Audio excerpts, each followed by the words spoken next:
Okay,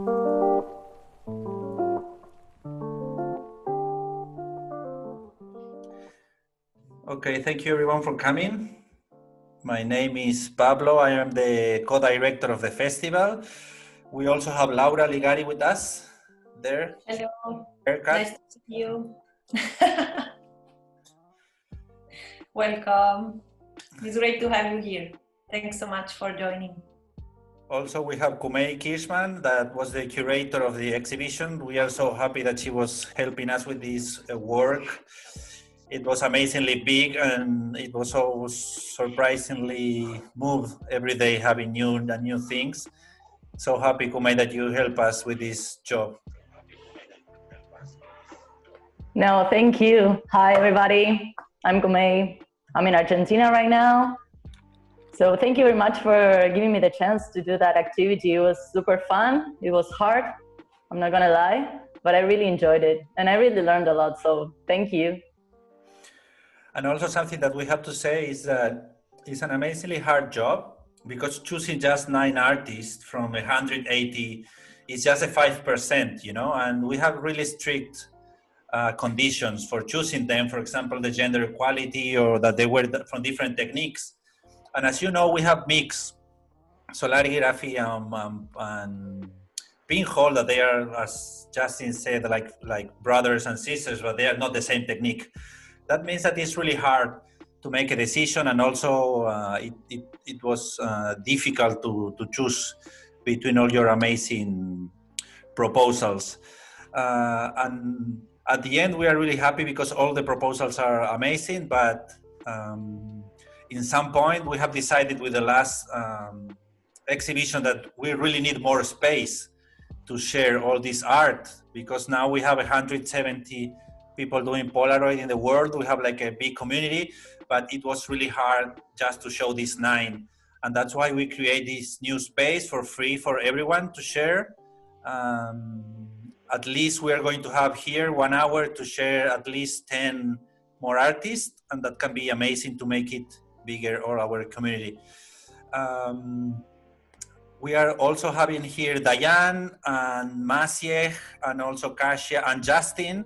They are going to be artists coming to the festival. Also, they are going to be doing workshops on analema, solarigraphy, pinhole, and Justin is going to do a lot of things as usual. You are going to be able to meet them here in Barcelona for sure. You are going to have fun if you can come. If this crisis ends or gives us a breath during summer and we have the opportunity to be here, that can be amazing. Hope you can join us for this activity. What can I say more? Just an introduction waiting for everyone to come. We have a special camera with my plants. You can see it's the Pablo plants camera. They are growing and they are going to grow fast in these 2 hours, okay? Just to have them control. I miss them a lot. Also, we have here Astrid. Astrid is working now with the festival. We are really happy. She's doing an amazing job. She was the one doing all the technical part with the exhibition, for have all the information controlled, and for Kumei having everything together. And also we have now Juan Manuel Tambe with us working. He's now with us also sharing. You are going to see them today and during the festival. What else? We are going to do a Christmas offer. We are going to send you an email before Christmas. If you want to come to the festival, just wait a little bit and we are going to have a special offer for you. We are also having an offer for everyone on Instagram. If you want to come with a friend, we are going to have a special price for buying 2 tickets together, because we want everyone to be able to come to Barcelona. We are having a new exhibition, online exhibition open call on double exposure film soup starting next week. Also, we have workshops in January. Me and Laura, we are going to be doing a workshop on 16th of January about double exposure. You can join us if you want also. It's 10 euros. You can have it on our webpage. And I don't know, I think I have said everything. Laura, did I miss something? No, I was just sharing the link of the workshops on the chat group. Amazing. Kume, if you want to say something about the exhibition, it would be amazing. It's your moment now.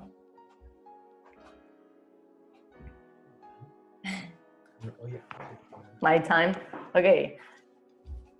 No, it was an amazing experience. Like I said before, it's gonna sound kind of cheesy, but I always wanted to be a curator. I thought that it was a really fun experience. And then I got this opportunity, which was amazing because it was related to experimental photography and with this amazing community.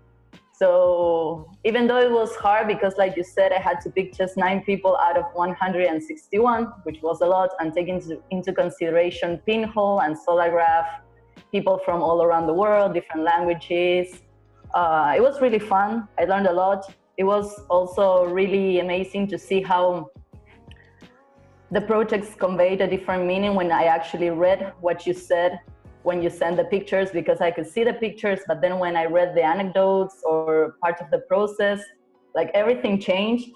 Or sometimes I saw some pictures and then the people did those pinholes with really weird objects, like mannequin heads. I don't know, everything was really weird. So it's really cool also to see how you take this kind of technique to another level. And even though you know the technique, you just like go beyond it. And also it was amazing to see how you adapt, let's say somehow, to this situation, to the lockdown. For example, one project that was really fun for me, that was Marisa's project, that she said that she was not able to drive her car or something, and the only way she could go out was walking. So she just put a pinhole on a hat or in her leg, and she kept walking, and then you could see the sun trails during that walk. That was amazing. So it was really fun. I really wanted to choose a lot of projects. All of them were really, really cool. So I hope the ones that were not chosen don't hate me. But it was really fun. All the works were amazing. I learned a lot and I really appreciate that. So congratulations to everybody. I love this. Thank you so much, Kume, for your work. Thank you.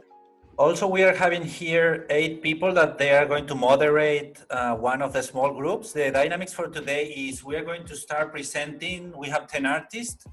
I don't know if Simon is here with us or don't, but I think we have 10 artists that they are going to show one picture and they are going to talk 2 or 3 minutes about this picture.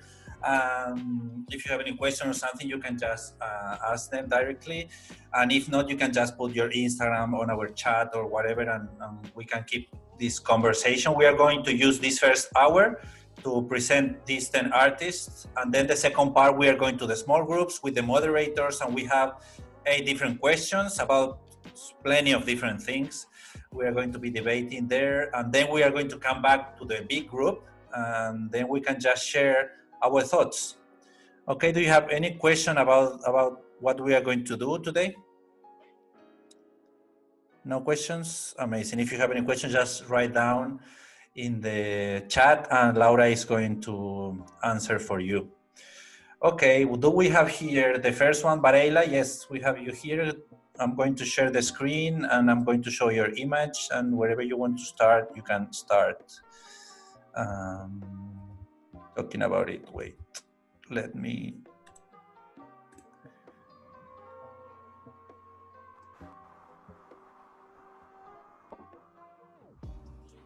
Yes, can you see the image? So first of all, thank you very much for the festival. Last year, I was really happy when I came to know that such a festival thing and that you created it. So thank you very much, and thank you very much for the opportunity to share my image. This image was taken with a cupboard circular pinhole camera. And the main idea was to move the subject and not the backward. El fondo. the backward. So it was to move the subject and to create like it's a subject that is fading. So what is really interesting, what I really found interesting with this picture is that we were 3 and we had the necessity to be 3 to create that triad figure.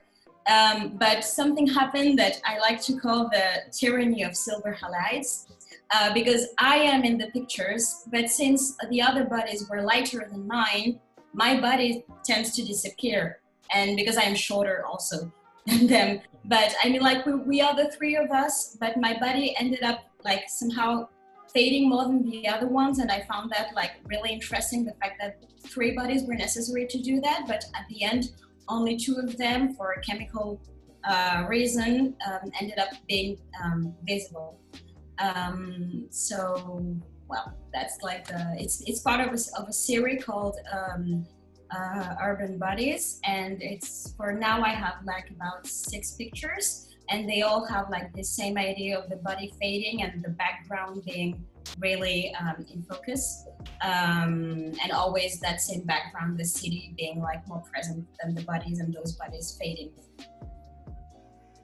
Amazing, amazing, amazing. I love the project because, as you said, it's like everyone is there, but they are not there at the same time. You know, this is sometimes the magic of Pinhole, and also this idea of panoramic, that the image is a little bit panoramic. How do you get that?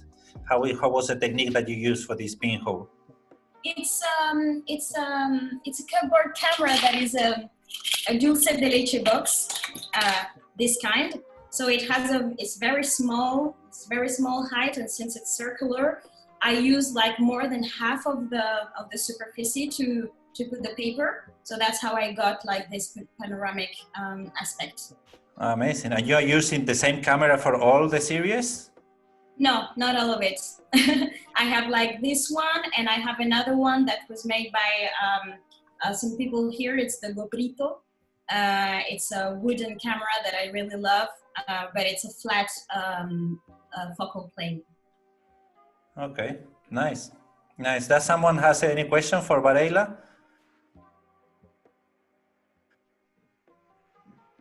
Okay, it's okay. Thank you so much, Varela. I'm going to be in Argentina in March. I think maybe we can do something together and make some pictures or something. Oh yeah, I like that. Umei also wants to come. If we invite her, she is going to come for sure. Yes, please invite me. I'm really close to Buenos Aires. Sure, we can talk about that. Okay, do we have Yegor Kimsel with us? I'm not sure. I think he was not. I don't know why. Okay, maybe he's coming later and we can wait for him in some point. Okay, next one in our list is Caitlin Fares. Yes, hello, I'm here. Here. Mm-hmm. Okay, well, thank you for having me today to speak about my work. The image that you see here is from a series called Imagined Landscapes, and it was made with a pinhole camera made from a mannequin head, and I'll show you the camera right here. And we have a second guest on our show today.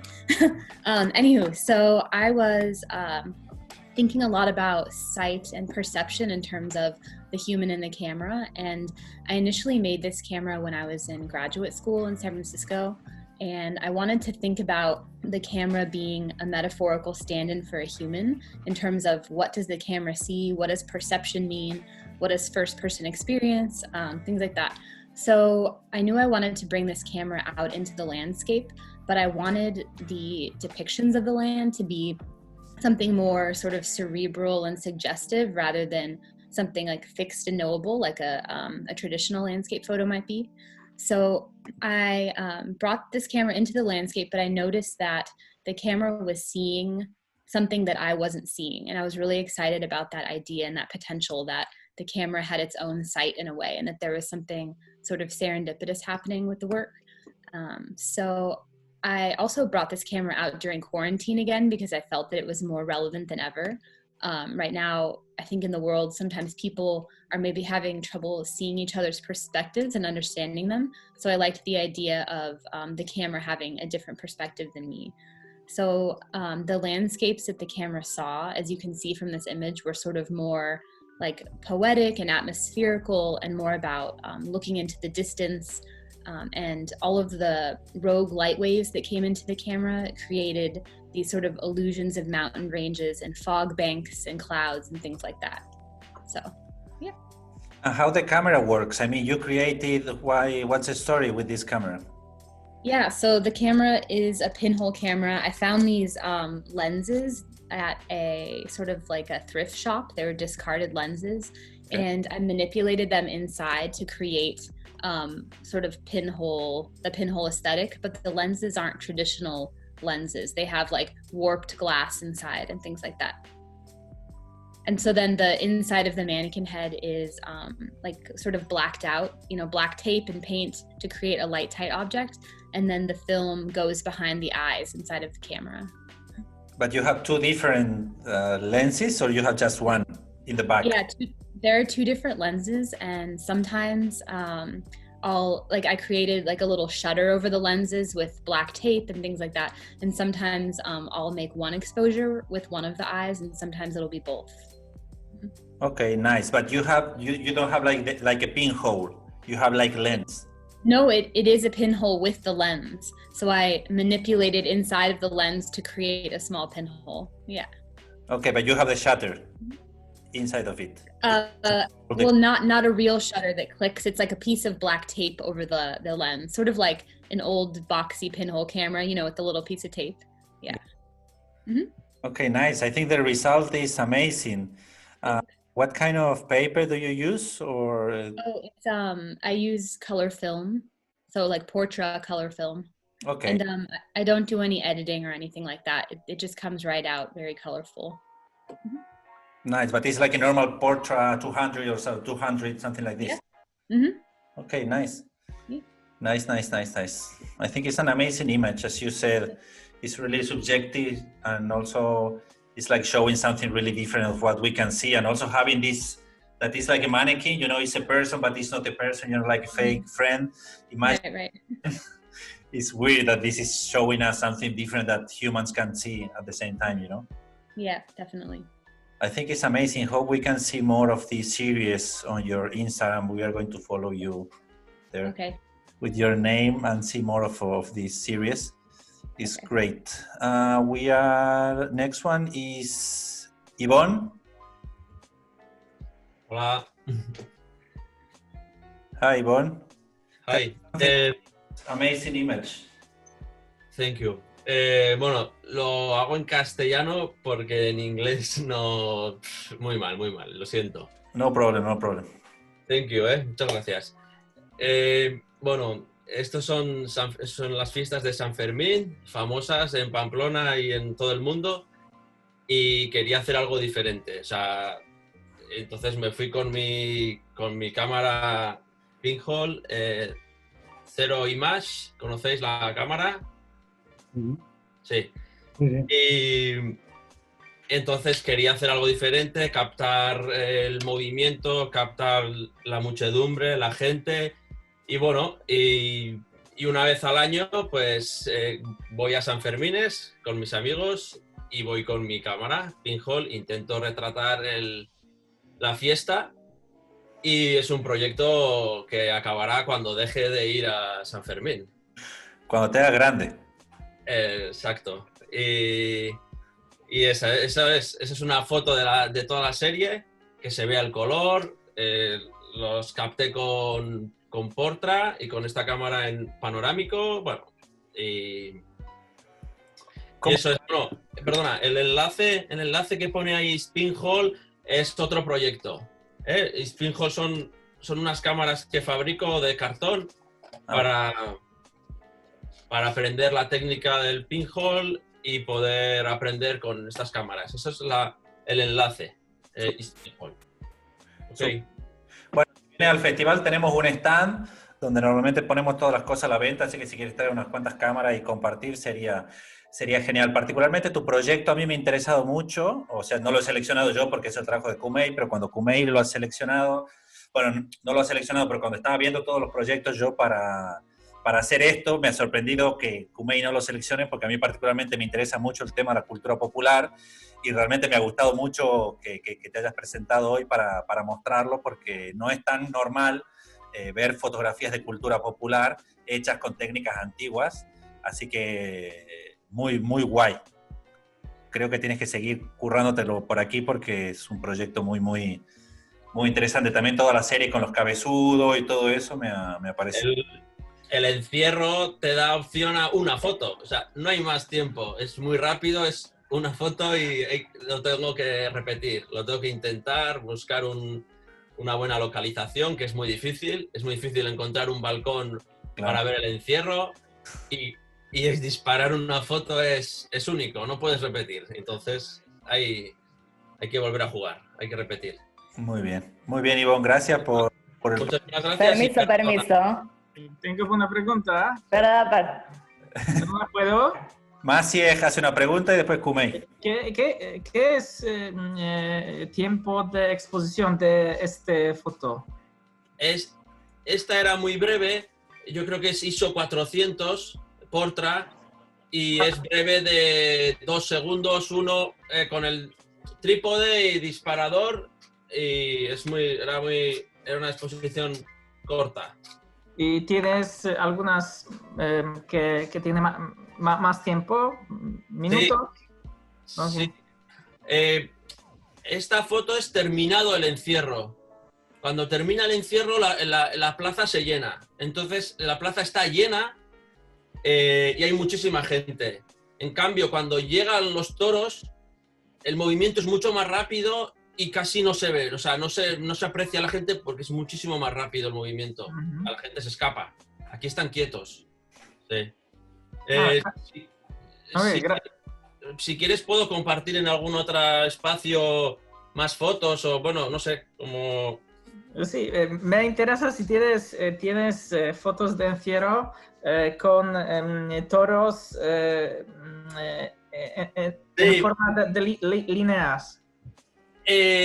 Me pasó el único encierro que pude captar, lo hice ISO 400. Entonces, el encierro hay menos luz que aquí y en el tiempo era demasiado rápido, o sea, la exposición era muy larga y casi no se ven los toros. No se ve toro, no se ve gente, es muy rápido. Entonces, tengo que repetir. Compré ISO 800 para hacer una exposición más corta y que el toro, o sea, el movimiento, la línea negra, poder conseguirla. Claro. Pero se han cancelado los Sanfermines, no he podido repetirlo. O sea, ¿Hay cancelados? ¿Sí? ¿No? Este año sí no hay nada. Eso es, el año pasado no hubo, el 2019 no hubo y hay que esperar ahora el 2020 no hubo, el 21 no sé. Venga, Kumei, Sí, quería hacer una acotación con respecto a lo que dijiste, porque decía y ha sido uno de los proyectos preseleccionados, porque me encantó el hecho, digamos, de que haya tanto movimiento en las fotos, los colores me encantaron, todas las fotos que mandaste estaban buenísimas, me gusta mucho, aparte que sea como en una fiesta, digamos, local o algo así, un evento tan importante de cultura.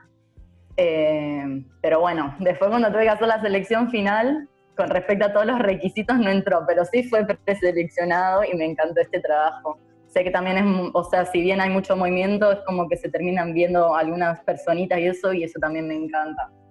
Así que buenísimo, me encanta este proyecto también. Vale, gracias Ivonne, gracias Kumei, Maciej. Seguimos con el siguiente proyecto, Gul from America, from United States. I'm going to show you your image. Also, we have a lot of people in this picture. Can you tell us how you did it? You have your microphone off. Huge. Yes. Now, Right. Now you are on. Tell us a little bit about this picture.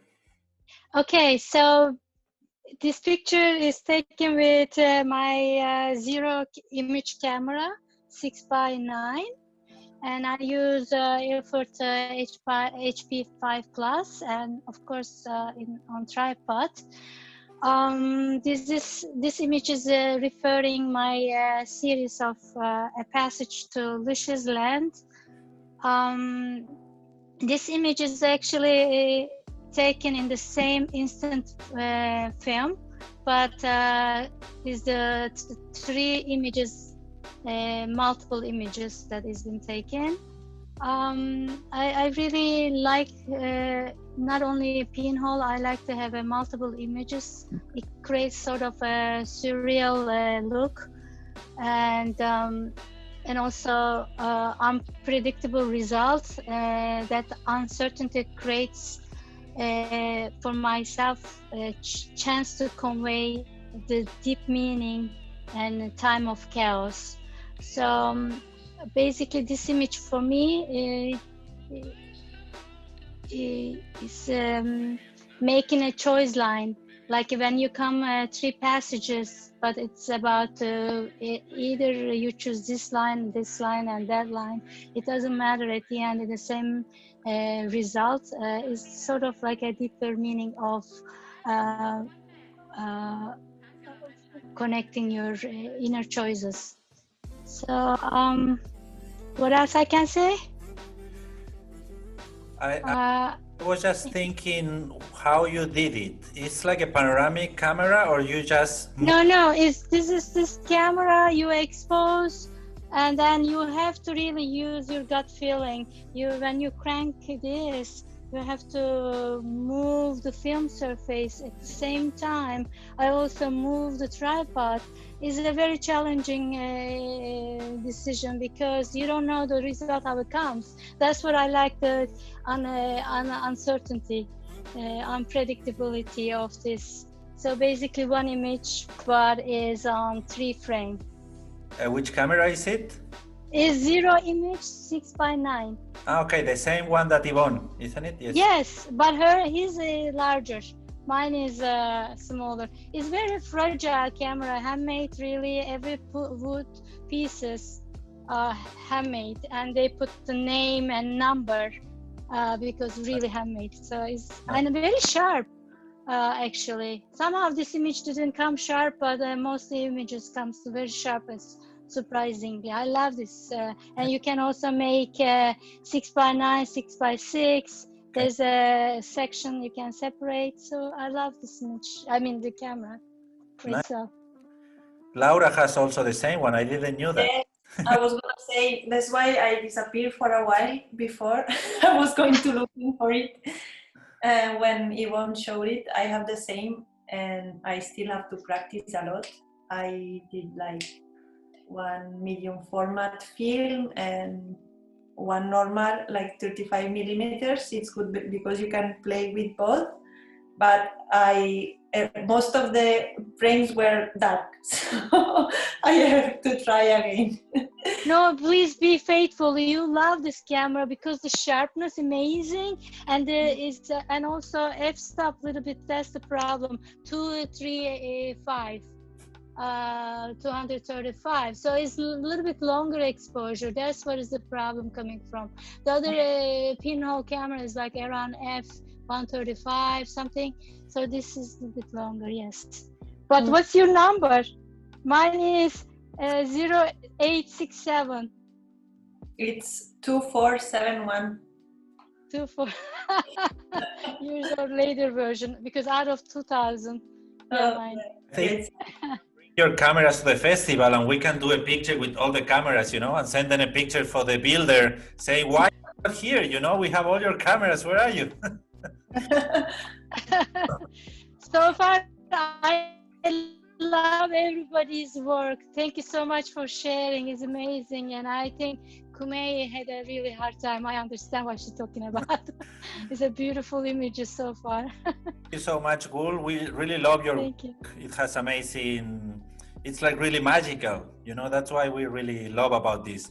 Because there is not showing like the reality. You are modifying the reality with these actors, showing like these images from the 19th century, but at the same time you are using an ancient technique, but at the same time you are using it in a new way, showing it on internet. I mean, all these mixes are amazing to make photography going fast to the future, the new images. Exactly. You really had a good point because my background is a ceramic and a sculpture. So when I entered 20 years ago to photography, how can I create a third dimension? Finally, Pinhole gave me this that 3 dimension. I want to create my own place, my own time and zone. So, and I want to invite people to come and see confused and happy, depressed. Thank you so much for your image. Luis Salazar, do we have you for the next image to show your solarigraphy? Okay. Well, you can see it's a solarograph made with a beer can. I glue them to, in this case, it was glued to a traffic light. And well, I used to put them in my town, mostly places in the center. Like you can see, this is the 20th century church, and I like the effect and the dialogue between the sun and the spaces. The spaces on the landscape are the special.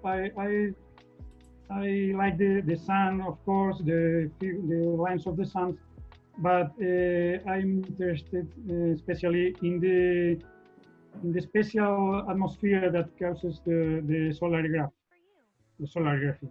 The empty places without people, the special look that they offer.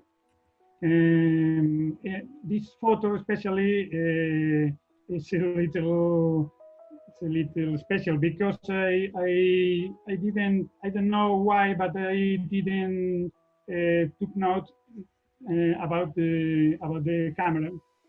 I think I put it in winter, but I forgot about it because I didn't write down a note. And then in September, I was walking around that place, and suddenly I saw in the traffic light, I saw something. I said, "Oh, I think that's the camera of me, mine." So I went to it to take it, and this is the result. Amazing, but it might be like 6 or 7 months. I think that more, but I suppose I put it in January or February, and it was taken in September. Okay, nice. I was surprised about this image, particularly about two things. One is the windows. Yeah. Window have also like the reflection of the sun, and also you have this in the street. You have all these images like the cars, nice cars. Yeah, cars. I don't know why, but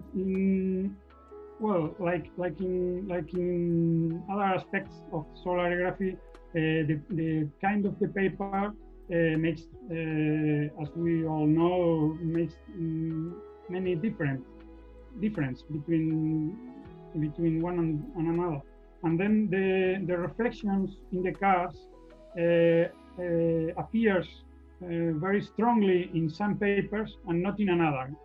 I don't know why, but it's curious because the color of the reflection also may change in the different months of the year.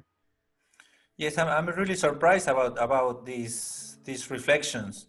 And I think it's amazing, but as you said, it might be different papers, different results.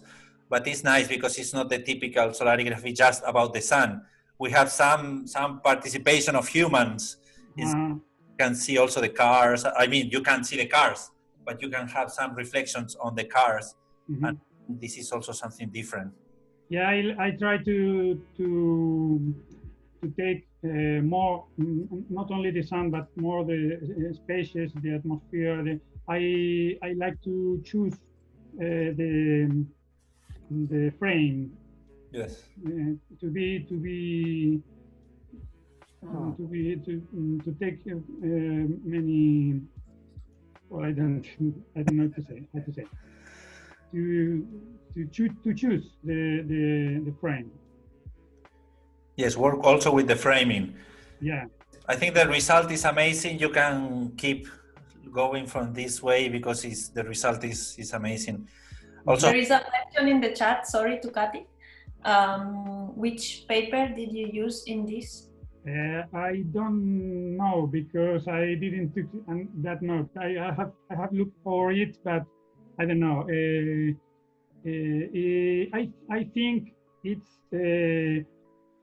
it's an old paper, Spanish. It's a Spanish brand. I think, I'm not sure, but I think it's a Spanish brand called Negra. It was Negrapan, and it was a brand, a Spanish brand of the 70s. It's a shiny paper because you can see the reflections. Yes. And I think I'm not sure, but I think that it's that paper, Negra. Okay. Negra. From the 70s. But it's nice. Okay. This is possible, and everyone can keep looking for these special effects to try to know which is the difference between the paper. We have homework. We have something to keep researching, and it's this with the reflections, because I think it's really amazing to see something different. Okay, let's see if we have Rosalba. Yes, we have Rosalba here. If you can talk about your picture, Rosalba, also, it would be. Hello, everybody.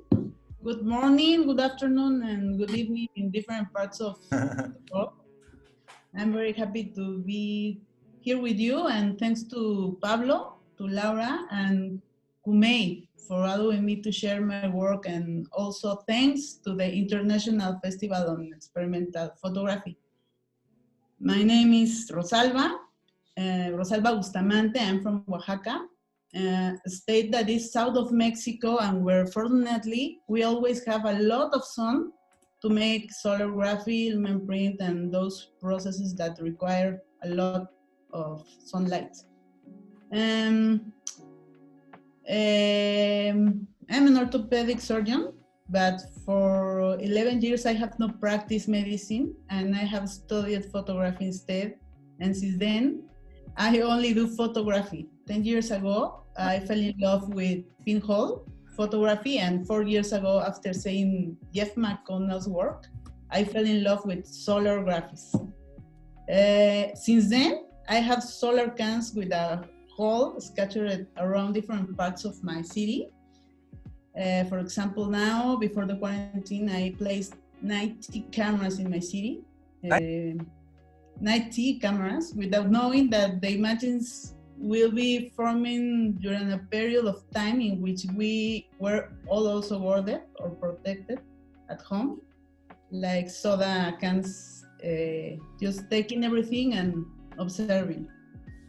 About this image, I put this camera on the roof of the Museum of the Painters of Oaxaca, and like Luis, now in my work, I have tried to show reference buildings in the images, but being a blind camera, sometimes the composition is difficult. However, when saying the negative of this image, it seemed interesting to me to locate, with a lot of imagination, the crown of some trees at the bottom. Okay. And on the right, of course, those beautiful stripes that the sun painted in its passage through the sky. It was from December 4, 2019 to November 19, 2020, almost a year. Okay, nice. But what I liked the most was the image that was formed on the left at the time of the edition. Maybe some fungus in the paper made it, and now it looks like a picture from space, maybe the Milky Way or some other galaxy.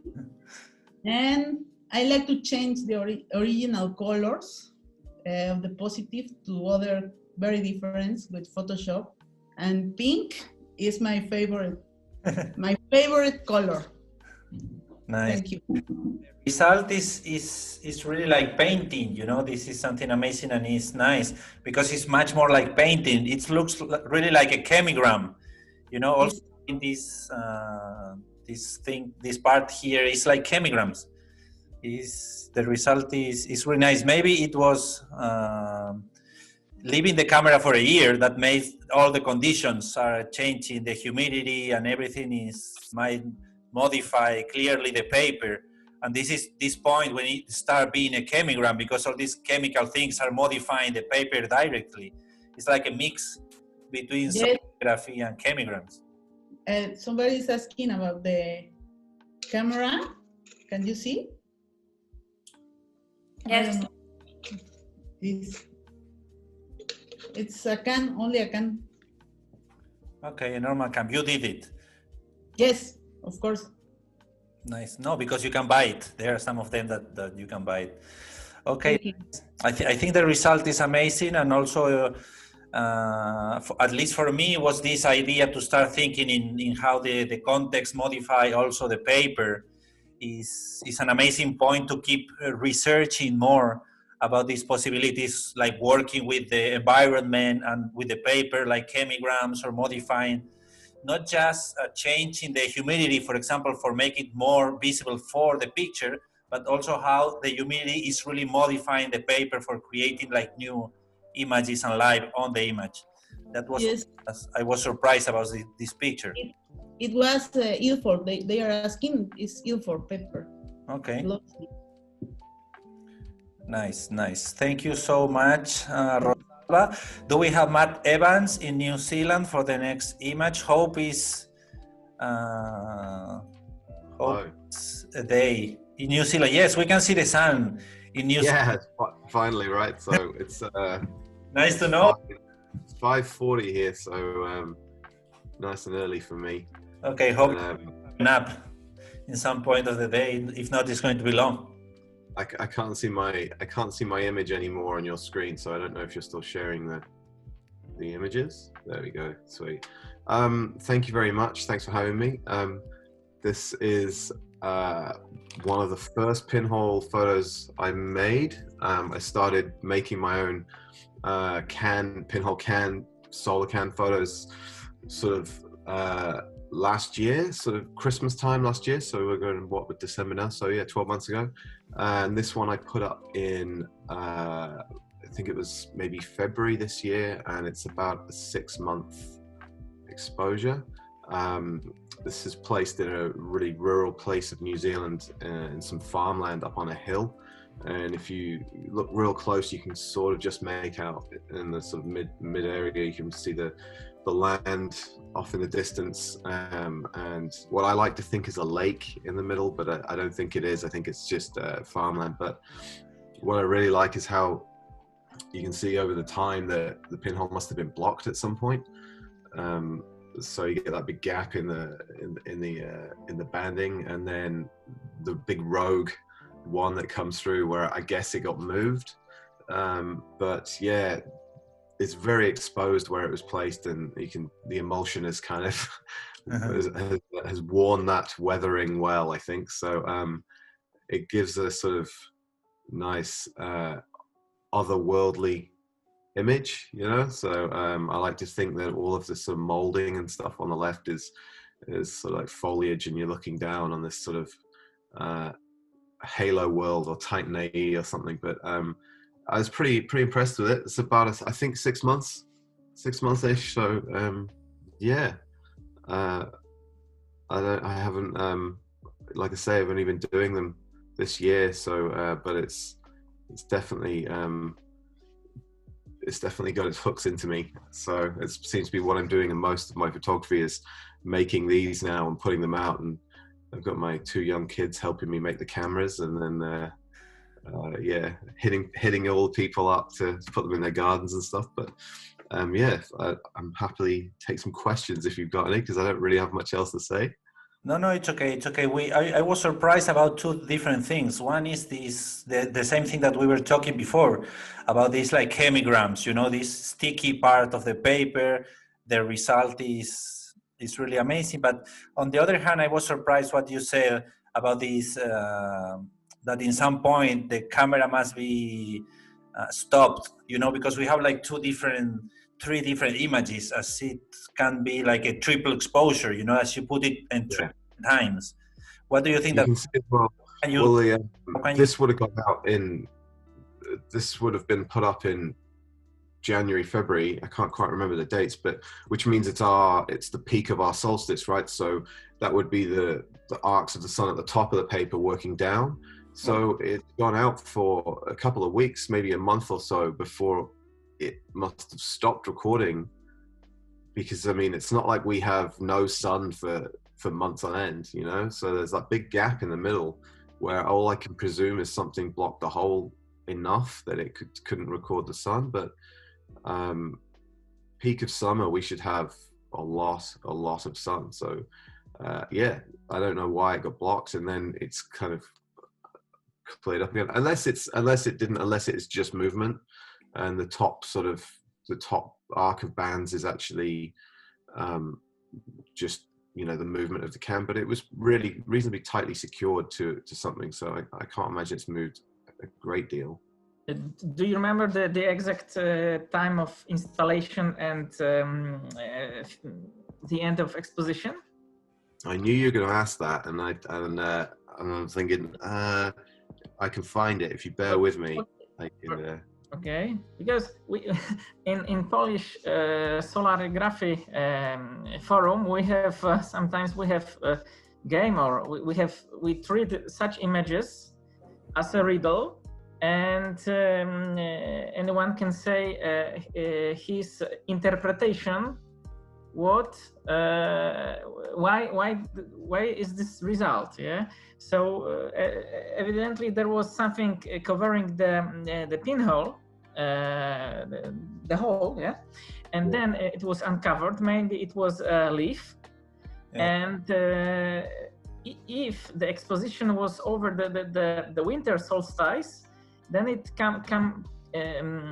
came back, and something or someone moved a camera, and you have this very thin arc in this gap, because evidently the field of view was different, and it was shifted for about, I think, 20 degrees. Yeah, so it was this one was the start of the exposure was January 30. This year, and then it was taken down on the 14th of July, so almost 6 months. That's but so, in Zealand, Maciej, it might be different. So start of summer for us, well, midsummer through to winter. The area it was actually placed is private farmland, and it's at the top of a big hill. You've got to get out there in a 4-wheel drive to get up there, but there are sheep up there. Like, we have a lot of sheep here in New Zealand, so so I think it's possible, you know, something has knocked it. I don't know if it was low enough down for a sheep to have touched it. I doubt it. I didn't actually put this one up. Someone, the farm owner, put it up for me, so I didn't see the exact placement. So okay. Happy accidents, really. Maybe some kind of bird or something, you know, maybe a leaf, and then when this leaf just burned out or something, you have it again, and then maybe a bird or something just touch it and move it a little bit, you know, for the last 2 weeks or something, just for how the last one. It's a lot of different experiences for a can, you know, to have in 6 months. It's a long life for a can doing things with light. Yeah, that's true. I really like the way the emulsion weathers as well, and all the ones I've done have always been different, and a lot of the time you get the water damage along the bottom edge, which is obviously your sky, which is really where you want to retain all your detail in your nice sun arcs, you know. But I think the spot where this is, it does go through extreme temperatures, especially when we hit July, you know, in winter times. It'll be real cold at the top, and I think that's a lot of the other ones I've done that have been wet, you know, they just wash out like the watercolors. You see all the emulsion run, whereas these ones, they haven't done that as much. So I suspect the environment's really played a big part in that. But I really like the piece where it's right in the middle. There's a little bit of weathering in the emulsion in the middle that if you sit back a little bit, it looks like a pine tree. Yes. And then you sort of see like the big open space that's down to the right looks like a big lake. And so it sort of looks like you're looking down this valley, you know? Yes. Oh, I think this image is amazing. You have to keep working with this project and also teach your kids about photography. They are going to love it. Also, we have Justin Kinnell always working for teaching photography with Pinhole. If you have any question or something, you can just talk with him. He can help you. He has a lot of experience. Thank you so much, Matt, for being early, wake up so early. Thank you for sharing with us your experience. We are going to talk with Heather in the US for the next image. And we have one more, and then we are going to go to the small groups to start debating about different things. Hi guys. Thank you, Pablo and Laura, for having me. This is really inspiring to me already. So I'm very thankful to be here. This image, I guess I'll tell you what it is first, and then I'll give you the backstory of how it was made. But it's a solar graph of a fig tree through the duration of this past summer. And you can see the sun in the sky and all of the branches of the fig tree itself. And then the orange blobs that you see kind of surrounding the branches are the growth of the leaves. So when I first put this camera on the ground, I actually have it with me. It still has dirt all over it too. It's just, this is the camera. I laid it in the middle of the fig tree, so all the branches were coming up around it and it was pointed up towards the sky. I placed it in May prior to it having grown a single leaf. It was very early in the spring, and I left it through the whole summer and picked it up in September. So it's a 4-month exposure, capturing the growth of the leaves through the summer. So when I picked it up in September, you actually couldn't see the camera at all. There were so many leaves grown that I had to kind of dig through the tree to actually get the camera out. And so that's what you're looking at. And then this image is part of a series I have working at a community garden near my house called the Tucker Street Garden. It's in Trenton, New Jersey. I have always loved nature and been obsessed with plants, and I'm really inspired by the resilience of plants, and I love watching them grow.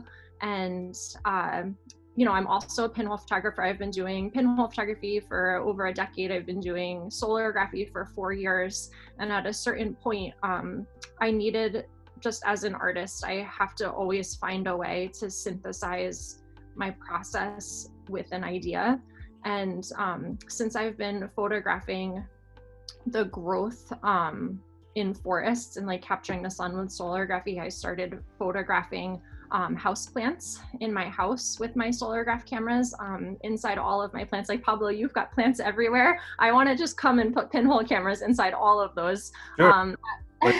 At my house, I have cameras inside almost all of my plants, and I capture the growth of the plants in my home. Nice. And then past year, I extended that project to the community garden, and I thought that pinhole photography and Cellography in general would be a really great process to use to capture the growth of the plants at the garden.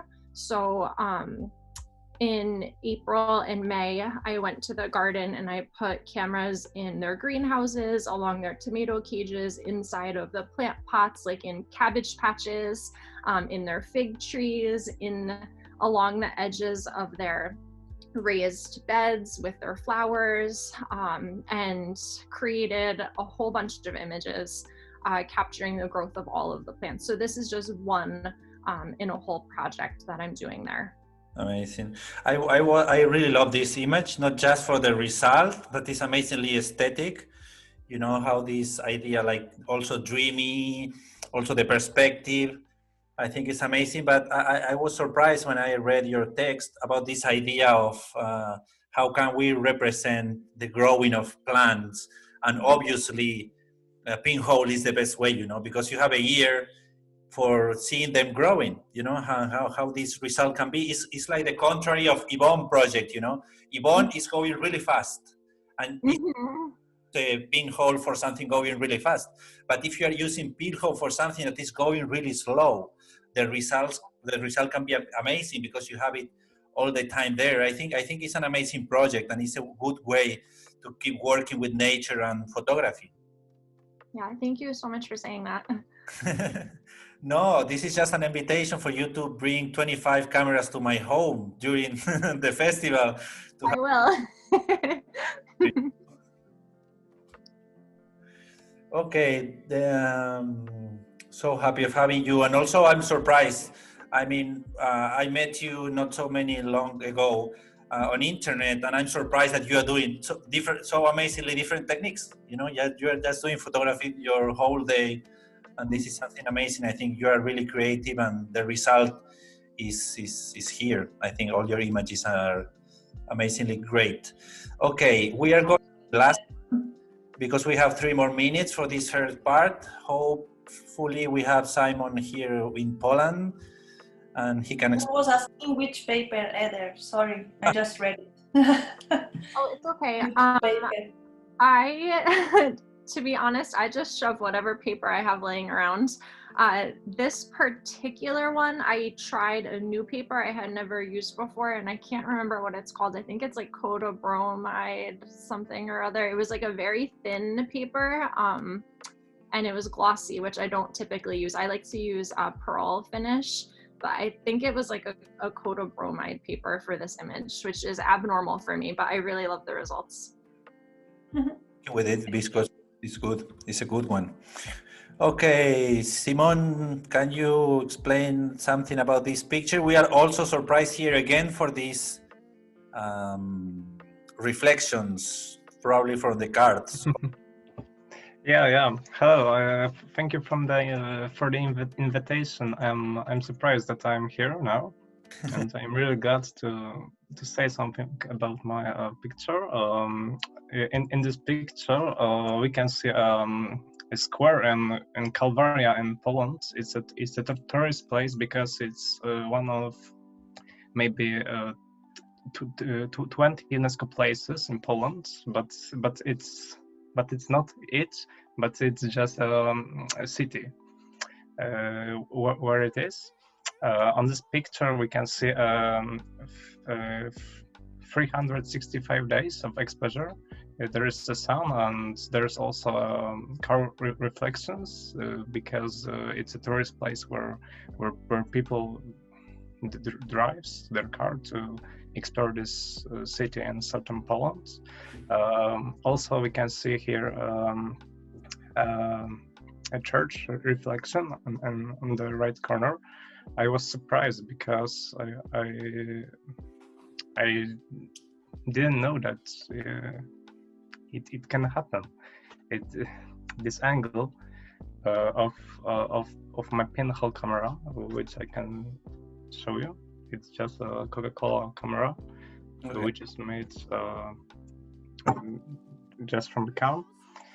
And I was really surprised that we can see there a church right on the right. Yeah. I used here Kodak Polymax glossy paper, and it's just I think one of the best papers to use for long exposures, because when I use a foam paper, it's sometimes gets a bad color after all, and for me at the end of this I can say that Cellography is hobby for me, because when I have a spare time I can go to my regular places where I can glue my pinhole cameras and wait for them, and the result when you open the scan, it's really nice, and it makes me happy when I can see my post work when I process this in Photoshop to get best quality of my picture. It's amazing. Thank you so much, Simon, for your presentation. Do you have any clue about this shadow of the church in the right corner? Do you have any idea what happens there? It's probably because I don't use a black paint to dark my can inside, and probably it's due to it and glossy paper. Maciej? In it. Well, I've just sent a link to my experiment I made a few years ago, and I was curious, of course, of these lines and in these shadows. And in fact, this is a secondary image of the church. And these lines you see on the right part of the photo, there are secondary images of the solar trails. Yes. And as you see in the image in the link, it's like the primary image. Okay, I will. Okay, yeah. Okay, the primary image, what we see is, let's say, regular, is when the light hits a paper for the first time, and when we have a curved paper in the cylinder, because you show that it is a cylinder, yeah.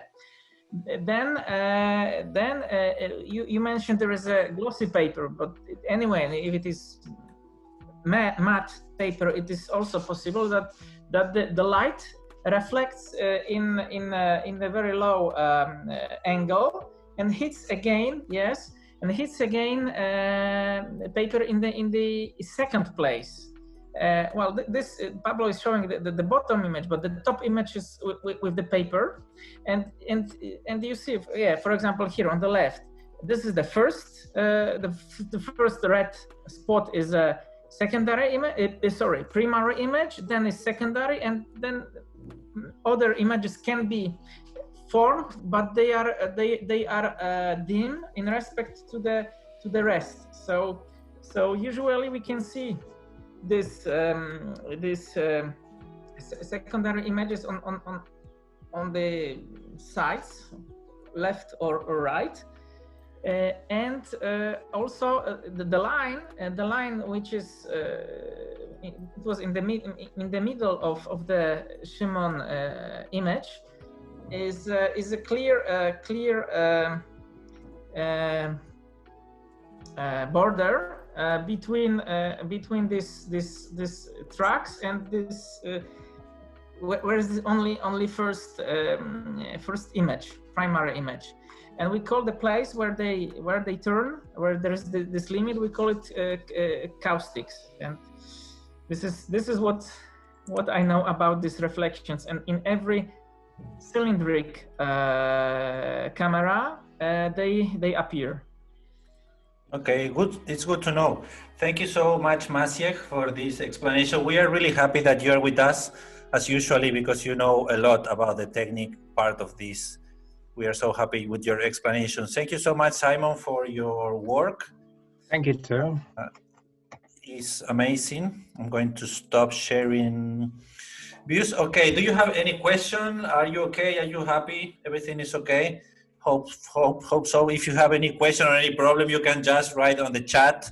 I'm just going to keep going for not making it so long. We are just being together for an hour. We have another hour more. Now we are going to go to a place, an amazing place.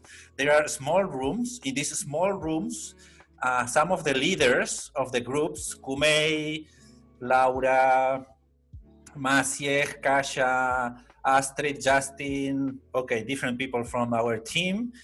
They have a question. You are going to be in a team with them, and you are just going to debate for half an hour or something. Then you can, after these 20 minutes or half an hour, we are going to come back to the big group with everyone, and the moderators are going to explain us what they have debated, because we really want to give you more ideas and things, not just talking about the technique. We have already talked a lot about the techniques. We want to talk more about the philosophical aspect of the reflection of our work, and these questions can be a good point to start thinking a little bit more. the last year festival was mainly based on techniques. And we are really used to talk about techniques all the time. But now we can control the techniques. I mean, I have the feeling that we know a lot about techniques, that you can have YouTube conferences about techniques, that all the time we're talking about techniques. What we want to focus the festival for the next year is about the meaning, about this philosophical aspect, about why we are doing pictures, why, what is the message, what we want to say, not just talking about the technique, but the meaning of what we are doing. That's why we prepare the second part of these meetings, these monthly meetings, to have more a reflexive part about photography that I think is not so common. Hope you are going to enjoy this moment. We are going to put now the groups. Just be patient at the beginning because you have to accept going to the next group. Be patient, someone is going to start talking, okay? Don't worry, you can just put your camera and everything and talk with everyone. You are going to have fun, and then we are going to see each other in a brief moment, okay? See you in 20-25 minutes, okay? Thank you, love you all. So that makes it even easier. Yeah. But you know, sometimes people are really reluctant not to use digital. I think what is cool about Cellograph and also a little bit about Pinhole is that the process is completely analog and I don't know, like handmade, and you have all the thing that you're building your own camera sometimes, but then you have a little bit of this digital thing because you have to scan the negative, make the different editions on the computer. So it's a little bit and a little bit, but yeah, I agree with you guys. Yeah. You came here to spy on us, Pablo? Yeah. I'm just that we're actually working. Your work well. No, I'm just leaving. I just came to say hello. I see if everything was just going to the next group and then to the next group. See you. Surveillance. Thank you. Okay, maybe, but this for me. It's technology. It's a way how to do. Yeah, it's like in the art. This Greek word techne, it's like this, how to calculate. Yo creo que por ahí va. Pablo. We need a translator. Yes, please, because my English is no good. It's not good. More and beer, you know. Yeah, that's the reason. Okay. Thank you so much. Anyway, what do you need for me? Carlos, you first. Claro, sí, justamente era más que todo comentarle eso a las compañeras, Guille o Pablo, si me pueden ayudar con el tema de la traducción, que mi interés o mi gusto por la solarigrafía o bien por diversos tipos de procesos tienen que ver como que dentro de la fotografía convergen un montón de áreas del conocimiento, como multidisciplinar. Entonces me permite conocer partes de física, química, matemática. Yo igual soy profe, entonces como que transmutar todo ese conocimiento dentro del mundo es bastante interesante. Okay, what Carlos is saying, he's from Chile, he's not speaking English pretty well. What he's saying is that he loves pinhole photography and all these kind of experimental techniques because you can mix all different science, different aspects of science and art in the same kind of photography. Okay, that's right. Yes, because he's a professor and he's really loved this kind of mixing and learning different things. We also love this approach, and this is something amazing about solarigraphy, that you have a lot of different things with science. You know, it's not just art. Yeah, I agree. And there are some processes that are even hard to explain. Yes. Especially when people are asking us, and I have no clue why it's like that.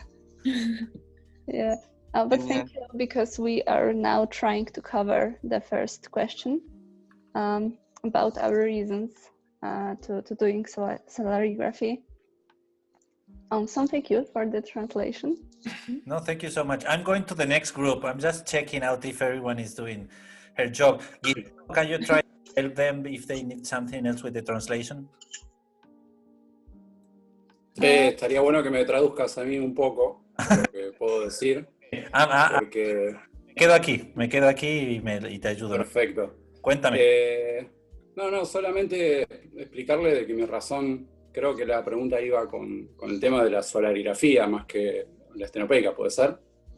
Bueno, porque Kasia hace solarigrafía y no estenopeica, pero la pregunta es como general, digamos.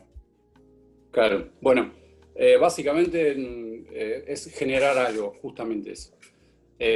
No hago fotografía para agradar ni para gustar, simplemente para transmitir sensaciones, como una película de terror o una película de lo que sea. Okay. Dentro de lo que es la solarigrafía me gusta lo que es utilizar una técnica que compartimos un mismo astro, Antes que es igual.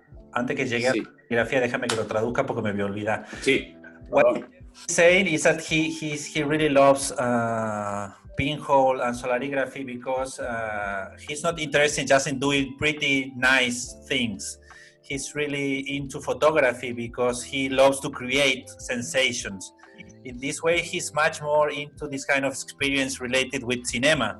You know that you have like a horror movie or a comical movie. He's much more in this kind of experience that just like art, showing like these big things.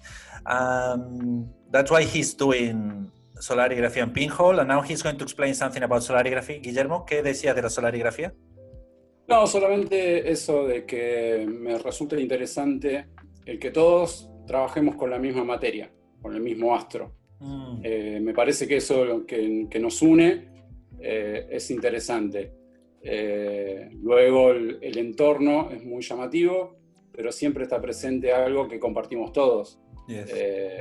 Y es tan diferente a la vez. Pero nada, básicamente quería decir eso, así por lo menos digo algo. Ahora se lo traduzco. ¿De qué la bandera esa verde y...? De Lituania. De Lituania, gracias a nuestro querido amigo Silvinas Kropas. No sé me la regaló y me la envió junto con un chocolate, así que... No sé por qué... Un gran fotógrafo estenopeico. No sé por qué no está aquí compartiendo con nosotros, la verdad, pero bueno. Es un poco parco, pero ya lo vamos a ablandar. Muy bien.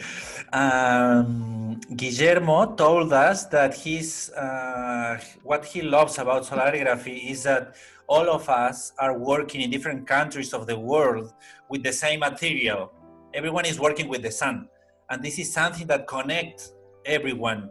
And this is something nice that he's saying from Buenos Aires, you are in the States, or in Great Britain, or in Poland, and we are working with the same. He says all the environment change because the weather is different, the buildings are different, people is different, but all of us are working with the same. And this is something that for him is really important, having in mind that everyone doing solarigraphy in the world is sharing the same material, that is the sun. Yeah, right, thank you. Thank you. Yeah, but these reasons are also kind of similar to mine because I love solarigraphy also because it somehow allows me to create postcards from place when I was living, and also because I like to moving from city to another city to see how it's like living there. It also helps me to keep all of these memories from my previous home. So I like to mount cameras in my house that I'm currently living, and also in houses of my friends and family. So it's not even about the perfect image, but more about memories that are related to this image, I would say. Nice. Carlos, ¿entendiste lo que dijo? La verdad es que no. No, ha dicho que le gusta mucho la solarigrafía y la fotografía estenopeica y toda la fotografía porque le permite como guardar recuerdos de los lugares donde ha estado. Parece que ha vivido en distintas ciudades del mundo y todo eso, entonces siempre tener una foto de ese lugar le recuerda. Entonces cuando se cambia de casa o va a otro lugar o lo que sea, hace fotografía en las casas de sus amigos, de sus familiares, de todo, para poder guardar ese recuerdo de ese lugar, como esa sensación melancólica que da la imagen, ¿no? No tanto porque sea bella, porque sea perfecta, porque tenga un mensaje, sino que le conecta con una sensación propia. Fantástico. Claro, yo creo que igual, por ejemplo, a todos y a todas últimamente, quizás que con todo este contexto, creo que la serigrafía, por ejemplo, para mí en este momento ha sido bastante simbólica en el tema de que he instalado varias cámaras durante este tiempo, aprovechando un poco esta pausa de registro también. Y creo que también gran parte de las personas que trabajan con serigrafía también comienzan con una, no sé, la colocan cuando comienzan un proyecto o cuando terminan algo emotivo dentro de su vida. Por ejemplo, no sé, acá una amiga plantó cuando comenzó la cuarentena en Santiago de Chile y la retiró después de 3 meses cuando fue la primera vez que pudo ver a su mamá. Ah, qué guay, muy bien. Super. Carlos is saying that now this lockdown situation also have a lot to say about what Kasia was saying also about these moments. You know that a lot of people in Chile, he said, they were putting cameras at the beginning of the lockdown and then they take it when they were like outside from the street. He put an example of a friend of him that the first day that she was able to see her mother, she took the camera. You know that all these kind of different moments are really related with this image. They're like in a story on behind. It's not just perfect or art. It's also really related with the stories that we are creating with these images, and this is really, really nice. I don't know if Sylvia and also Katie, did you answer the question or don't? I did, yeah. So Sylvia, if you want to answer, you can. Like I said before, I only started making, well, I haven't opened my cans yet. I started making them last year. So Cellography is something that it's kind of new to me. I usually shoot with pinhole. Okay. Or I just experiment with camera-less techniques as well. So this is what I was focusing a lot for the last couple of years. But I'm really, I shot one of the Cellography on my bike, which was attached for about 3 months. Which now I'm kind of regretting that I didn't send that for this. Because I didn't like the results very much. So I think it was quite interesting because you could see the sun in very different places of the image. Because obviously the bike was in different places during that 3 months. Although most of the time it's just behind me.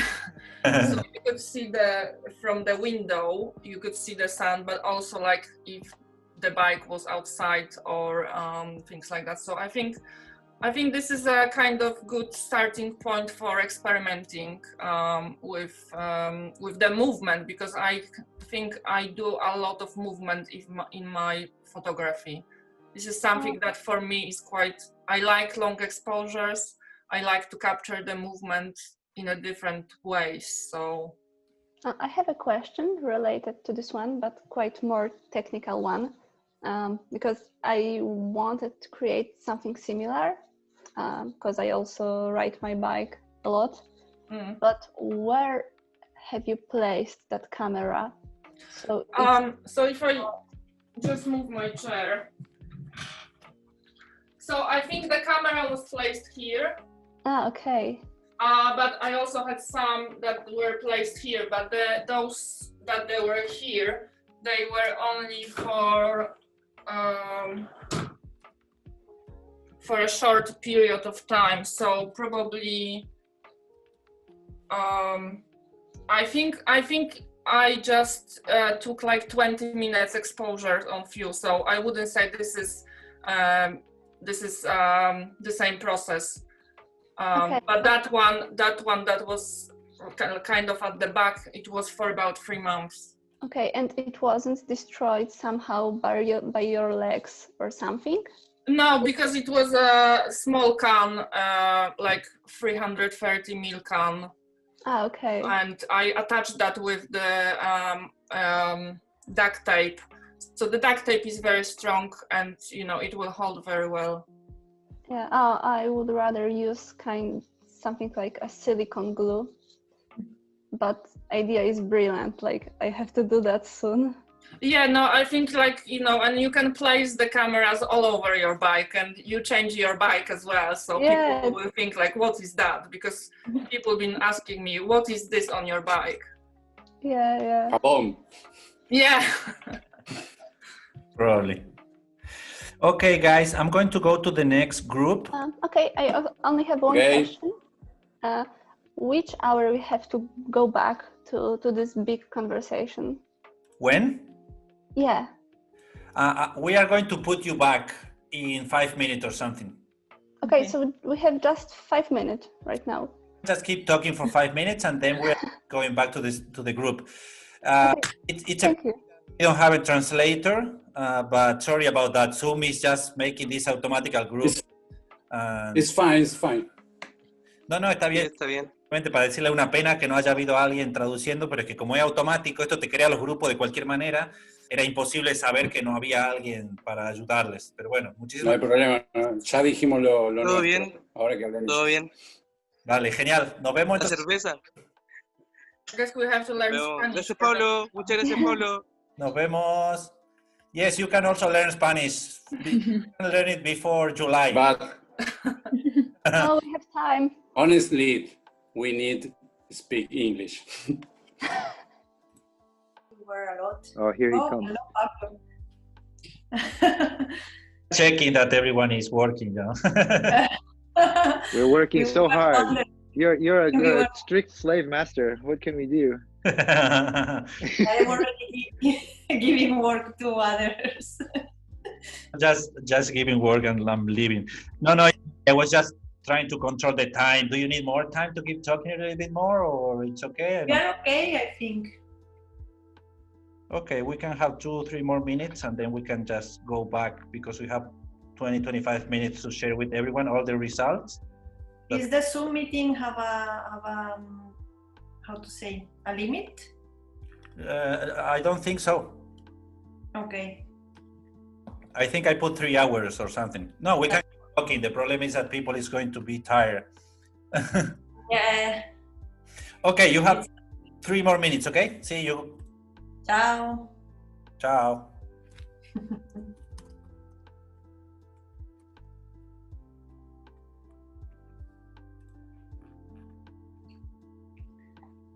A few more minutes. Got into doing amphotypes this summer when my company did online workshops, and I used Uzu with turmeric. You paint it on paper and then you expose it and develop it in soda borax. Absolutely stupid, like cooking. What's that about? And it's really funny. And it's, oh God, hang on, he's listening in. Quick, run. Nothing. Sorry, Pablo, won't talk about you, honest. Quick, delete the chat. Marik, thank you very much. Marik said, in 3 months from now, it'll probably be what I did last week. Very good, yes. I often find that when I make something at first, I don't like it or even see it as a failure. So I make new things and kind of forget about the previous work. Then looking at it again after 3 to 6 months, look at it with fresh eyes. It's really true, isn't it? Looking back and suddenly thinking, we are some, sorry, I haven't finished. I can see a beauty or worth, at least it inspires me to new ideas, experiments. At universities and stuff, you're supposed to somehow know what you're doing. And you know, I'm really slow. I always have been. It's taken me ages to learn what on earth, you know, I look back and think, hang on, wow, that's interesting because I'm not fast, I'm slow. Let me be slow, you know, it's vital. And so looking back and taking time, you can suddenly think, hang on, there's something in that. Whereas, as I say, the modern photographic world, and we are preaching to the converted here, is one to do with fast and furious and more. So I agree entirely, Marik. I think that looking at things with fresh eyes, stepping back, having that chance of stepping back, and that's where the non-scrolling, the non-distracting thing comes out. I really love, I don't know if Pablo's trying to get rid of us. Rodrigo, your best photo you've taken in the last thing that made you think, wow, I'm good at this. I don't know. I don't think I have any successful photograph, but I think that it can be just any of the solarigraphies that I have left on the public space, and just to pick it up and have the results. That's for me a success, and makes me understand that each solarigraphy that I see from other authors is also a success. I understand the process for everybody. The time that they spent building the cameras, putting them outside, and then waiting, and then having the results. I think that's like a kind of collective success. I think it's fantastic. Can I just say, Marik, thank you.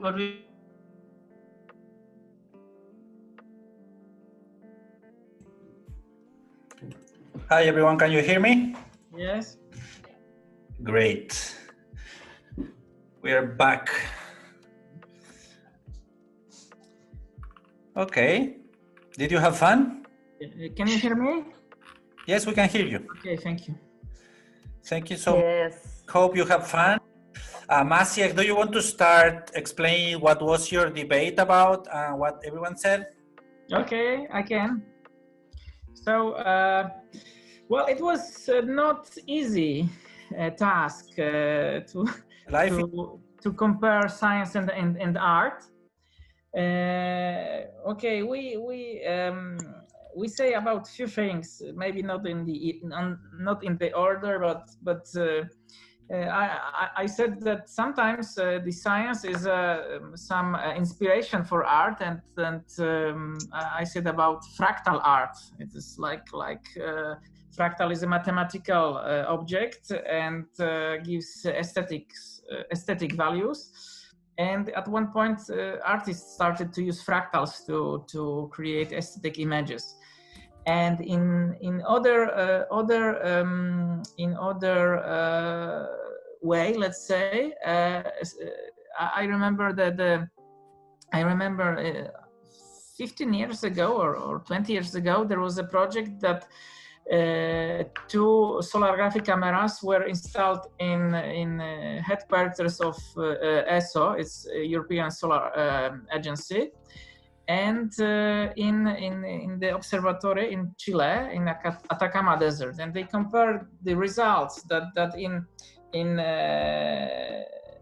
the observatory in the desert that there were full solargraphy lines, and in Germany in the headquarters there were gaps, and it was the answer why we install when we build astronomical observatories in the high mountains, because the weather is good and it is perfect.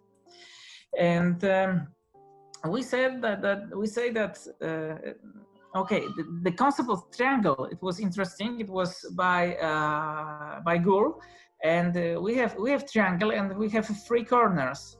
In one corner there is a human, and the other is art, and in the other corner is science. And this triangle should compose entity, let's say, and the human should cooperate, let's say, or take something from art and from science. And also we found that technology when taking pictures is connected with art. You have to calculate F, you have to calculate proper exposition time, and to deal with focal length if you use lens. And this is science part of the artistic process. And also creativity is something which is common in art and in science. You have to create something when doing art, and also when doing science, you have to also create a view or create formulas to describe the universe. Yes. And also I like language case that art, the word art, okay, in Greek is techne. It is the direct translation, and in our languages technological is not connected with art and artists. But remember that from art, the word art in English has two derivatives. Something is artistic, and also it can be artificial, and the root is the same.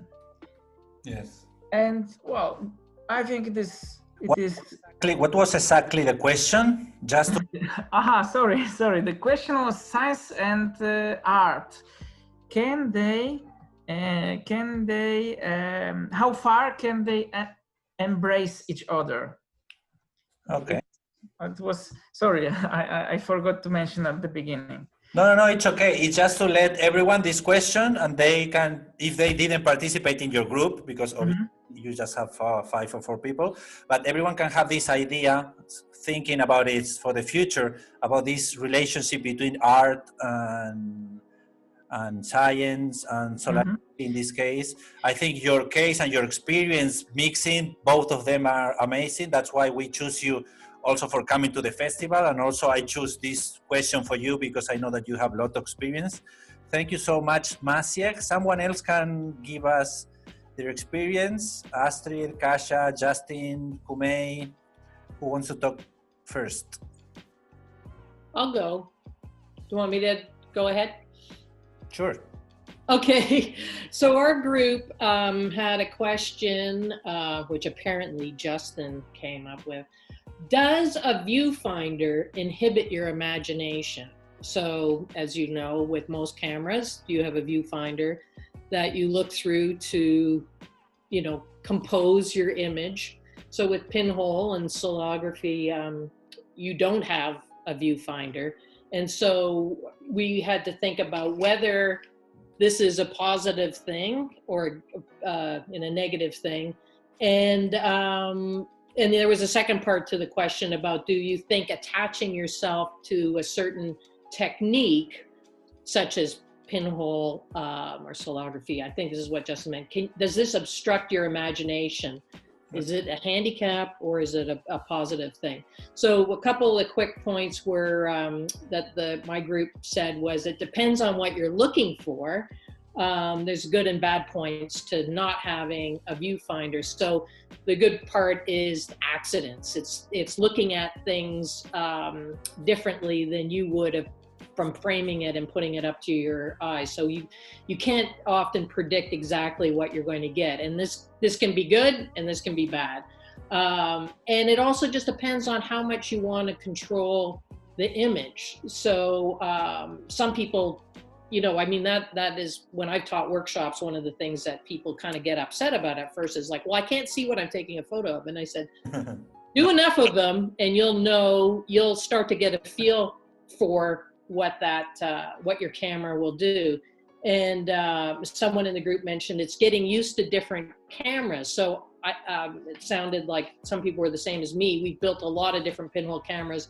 And if we go out and photograph, we use different ones depending on the subject that we're looking at. So some we can predict pretty closely how it's going to turn out, and some are more experimental, which is fun too. So in that case, again, not having the viewfinder and not predicting things.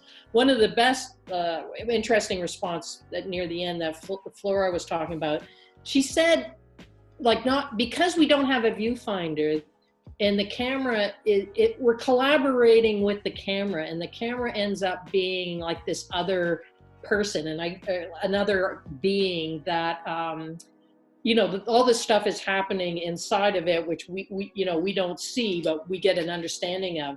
So it's the view is important. It's like the object has taken the photo, this camera. So again, it's almost like I always feel like it's a performance piece.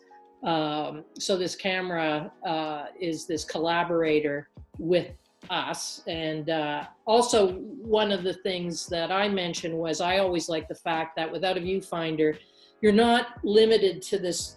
Most people take photographs standing up with the camera up to their face. So everything is that kind of height. With a Pinhole camera, if you have a 0, you need a steady spot. So you're putting it in weird locations on the grass. I mean, Justin has done all these you know, images from inside, you know, you can photograph from inside your mouth. You can put the thing in the grass and have that kind of depth of field thing that happens with, well, having everything in the same amount of focus. So in that case, the viewfinder is like great not having it. And I don't miss it, that's for sure. So I think that's, you know, and then our group also said it's what your intention is. That's the starting point. And being open to chance and getting to know your camera. So I think all of us felt that the viewfinder does not inhibit imagination, and that this technique isn't limiting, because obviously we've got what we're seeing with this big group of people is it's kind of endless, the kind of imagery you can make. So, okay, I think that sums up our group's question and answers. Idea when you have this viewfinder, in some point, as you said, everyone has the same perspective. Yes. Kodak doing the same cameras for everyone, you know. In some point, the industrialization is sending us everyone to the same point. As you said, when we are using pinholes that we are creating, and also when we don't have a viewfinder, we can put it in every place. At some point, I have the feeling that we are not doing like this, like we industrial photography, we are doing like this, you know, because it's made. You know, we are open the game again. Exactly. That's great. That's a good explanation. That was what I love about this debate and about this question, that what's this situation with industrialization and also the way that we are seeing things. Because as Marc Lenot said in this book about going against the camera, is that the camera is really teaching us to see from one point of view. If we can create a new camera, we can create a new point of view, and this is interesting about the viewfinder. I mean, I think the viewfinder is talking about something else, you know, about this way of seeing. Exactly, and it's it's limiting. I mean, we all bought into it. Everybody doesn't actually, most people that use other cameras don't realize how limited they are. So, okay. Who is going to talk the next one? I'm going to find the book and I'm coming in 1 second. I just want to tell you the reason why you have to learn French, okay? 30 seconds.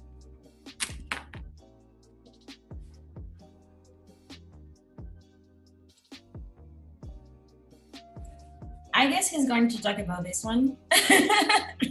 Yes. I do. I just thought the same thing. Why you have to learn French? Pablo, let me the floor and let me say that we have very good photographers here in our group, because Vareya was also commenting about this book, and in fact she put it on the chat. Great, you have your homework. I mean, this book, and you have to learn French just to read Marc Lenot books. It's amazing. If you don't have time to learn French, you can go to the conferences in our YouTube channel. And Marc has done an amazing conference the last year during the festival, explaining the biggest ideas about this book, how we are playing against the cameras in experimental photography. Okay, thank you so much, Astrid. Do you want to explain what was your debate about? Yes, sure. So our question was about, in two parts. In fact, the first part was about, do you think that solarigraphy is a representation of reality, or is it a field of conceptual experiments? And this was very interesting, because basically what we were saying is that solarigraphy is a representation of a reality, but from a different plane, from a plane that usually we cannot see. And it's a bit, I think that it's linked to what Diane was saying before also, that it's not only what we see, but it's more, you know, it's something that it's too slow to be seen, like plant growing or whatever. So it's kind of a small video, but on a picture. and it's different from photography, or let's say the classical photography, because we are talking more about a short exposition, and there we are talking about a long exposition. But on the other hand, we were also saying that, of course, it's a representation of reality. For example, as we have seen in Ibon's photography. And that's why Varela was talking about this book, because Marc Lenoy is talking about a photographer called Michael Wesley. Okay. And this photographer has made a solarigraphy to show the reconstruction of Berlin, of Potsdamer Platz, after the Cold War. So it's a solarigraphy of, I don't remember if it's 2 years, Varela told, but in any case, it was a very good example about how to show reality through this experimental technique. Nice. And just to finish also, because we had like a larger part of the question, no? What is experimentation in conceptual art to the art of photography? So at the end, the meaning maybe is like photography is experimental. I mean, photography has always been experimental, and we are constantly experimenting. And Jill was saying that at the end, the experimentation, this kind of photography is a journey into the self-discovery, and we always want to experiment and discover some new things, some new techniques. So solarigraphy and pinhole is one of them, but we have a lot of things to discover still. Nice, we have a lot to learn, and doing this kind of communities, I think, is the best way to start sharing and learning between each other. Do you want to say something, Maciej? Fast one. Yes, and this famous guy, I just put a comment, is Vesely, but he did not a solarigraphy. Just keep in mind, it is not solarigraphy. It was a camera, a regular camera with a huge filter. I don't know, f1 million or something like this was, and it was not a solarigraphy. Solarigraphy started in the year 2000. And it was Diego Lopez Calvin, Sławomir Decyk, and Paweł Kula. And just keep in mind, you can see that in this web page that this exposition time was about 2 years, and you can see solar tracks, but it was a regular camera with regular negative, and then developing was regular. It was not solarigraphy when you use the paper without developing. Just a comment. Okay, thank you so much, Maciej. Someone else? Do we have Justin? Do we have Kumei? What were you debating about in your groups?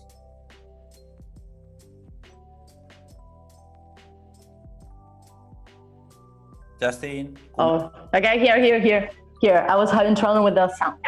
So yeah, actually we had 4 different questions. At the beginning, we started making this debate, but then we end up talking about something else. So the first one was, why is there such... Sorry? No, that is okay.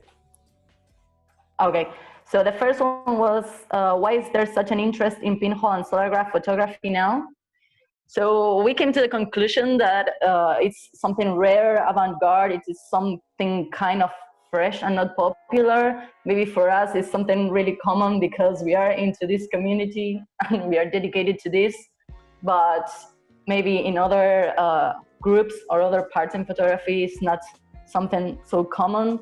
And even though like you can find good cameras, let's say, or something like this, something of quality, it is not so easy. Most of the times when you begin doing these things, maybe you start building your own cameras with little boxes or cans or whatever object you think you can turn into a pinhole, which are a lot. And also that the results look really, really great. And especially maybe with Cellograph, as you don't need any chemicals then to actually develop it, it's really easy to start experimenting. So it's more accessible in that way. And this is also a little bit related with the other questions we have that linked digital. Is digital pinhole of any value? Can we do a digital solargraph? Yes. what can pinhole technology give viewers that digital technology can't? So actually, well, personally, I have never done a digital pinhole, but we were talking about that, and the guys know that maybe the results are not as great as the ones that we do with pinholes. Also, the angles are different, like the digitals have maybe a more narrow angle than the pinholes. Okay. And even though maybe it's easier to look at the pictures that you're actually doing, it's not like you have a digital camera and you can see the actual picture. You have the choice, but it's not the same. Also, you're not part of the process. Maybe it's different when you're actually making your own pinhole camera. So I think this experimental thing, it's also related to the process, and that you're actually doing the camera, taking the picture, then if you need to develop it or not, it's like you're part of the whole process, and maybe in this way it's not the same. And the last question that was, what can pinhole technology give that viewers that digital technology can't? Well, we started talking maybe about these pictures that need so much exposure. You can actually you can take a digital camera and make it pinhole. And if you leave it at your window, you can leave it, have it like really long exposure, but it's not the same as leaving a can or something outside. And then we start talking about experiences with cups and cups taking our cans, you put it like in public spaces. And well, we were just talking about that all the time. So I'm sorry, we got really distracted with that. But it's also part, I think, of the pinhole and solarograph experience, because I think that a lot of us experience that. Yes. So well. I was surprised what Luis said, that he just put the camera on some public space and the camera was there, because my experience is that always that you put the camera in some place in a week, there is no more there anymore, you know? I was surprised about they're gone. Luis, that there, you know? They have to be higher. Also we said that, of course, it will be easier. Go. And this is the reason we are doing cameras for not more than euro, because if you lose your digital solarographic camera in public space, so it is difficult. Yes. You have to glue them out of the reach of people. Of drunk people. Nowadays, I lost one camera or 5 cameras put. Okay, not bad. It's not bad. I've lost 5 from 10. I think it's bad. One, 2, and I just decided not to put camera. Oh, that's really good. Okay, thank you so much, Kumei, for this debate. Also, we have a lot of the technology and digital photography. Particularly, I'm interested in what digital photography can do for experimentation in general, but it's hard to think that we can do with digital some of the traditional techniques. You know, this is the more tricky thing, or the hardest thing, you know, digital solarography or digital cameraless. You know, this is I think the next point of debate, because I'm really into digital imaginary, and I think digital photography is amazing. But when they tried in some point to copy a traditional technique with the digital technique, this is when this point start being hard, because you always have in the traditional techniques, you have all these handmade things that in digital is really hard to find. And this is like another debate. Okay, Justin, can you told us what was your debate, if it was good, if you have great time, if you drank a beer? No, we will next time, but it was the small question of what is the future of photography. So we sorted that out. It's basically weddings, and that's it, really. No, there's more than that. It was really looking at how the nicest thing that instantly came back from Deborah was the idea of going back, the idea of looking backwards and finding stuff from the past and applying it to the future, not just techniques but mentalities. And that was really special and really important. I think that's the journey that will never end. You know, people may look back one day and think, oh, digital photography, wasn't that quaint? It's this whole progression, but not just the technique, but the mental approach and where we are in the world. I think that this, the lockdown thing has really forced us to have time. And that's one thing that Cellography is really interesting about. And we talked a bit about that. One thing about Solargraph stuff, somebody told me once that you could do a wedding with a Cellograph camera and you could capture the divorce in the same picture, which was quite fun. The idea of having the whole ceremony and the end of it. And that sides of stuff is really funny. It's we also talked about what is photography and what's it become, and the big conspiracy theory of Canon and Nikon trying to control your mind, which is basically what we all know about anyway. And that approach of, where is digital photography going? I mean, I look at it for myself. We all look at it sometimes. We talked a bit about education, and that's an area, the fact that a 2-year-old can put their hand on a piece of photographic paper and take it away and be amazed, and inspire and put wonder. We're always sort of like, looking at the parameters, and often people say, oh, what age group can you have? And that's really sad. You always think, right, well, theoretically this age, but let's take 5 years off it. So it's opening up that accessibility of wonder, which is good. But talked about mindfully photographing and the fact that the digital world compared to the only having 1 or 24 photos is another planet mentally as much as anything else. And basically I just waffled on and on and on till everyone fell asleep, but that was the gist of it all anyway. Okay, thank you so much, Justin. I'm really surprised about someone getting divorced, but anyway, if we can try to 25 people from one side and 25 others getting married and getting divorced at the same time, it would be amazing for having a solarography of 1 year and all the things happening in the middle, It can look really, really amazing. I think it's a good metaphor that we can use in the festival for something, Why not? Okay. Can I comment something? Yes, Maciej, sure. Solargraphy is very, very young art, and imagine what was the beginning of the cinema. There was just the funny 1 minute movie just to have a fun, and it was like moving images, and people say, well, it's interesting, and it was enough. And also it was a short movie of Lumiere brothers when the train was approaching to the camera, and people escaped from the cinema because they thought that the train will crash them. Yes. And always when I show solarography to someone, she said, okay, well, nice.